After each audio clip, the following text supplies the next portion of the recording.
சொந்தமாக YouTube channel நடத்த வேண்டுமா? நீங்களும் பிரபல ஆங்கர் ஆக வேண்டுமா? உடனே சேருங்கள் Pandey school of journalism. Contact 7388824242.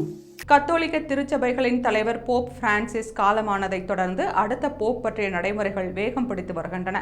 அந்த வகையில் மே 7ஆம் தேதி புதிய போப்பை தேர்வு செய்வதற்கான கார்டினல்கள் மாநாடு தொடங்க இருக்கிறது.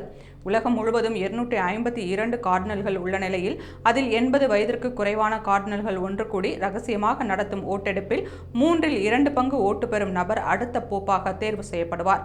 ஓட்டளிக்கும் தகுதியான கார்டினல்கள் எண்ணிக்கை இதுவரை 120ஆக இருந்தது.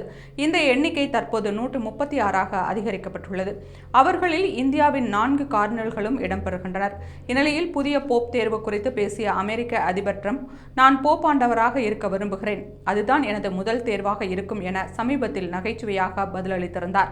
இது இணையத்தில் வைரலாகி விமர்சனங்களை ஏற்படுத்தியிருந்தது.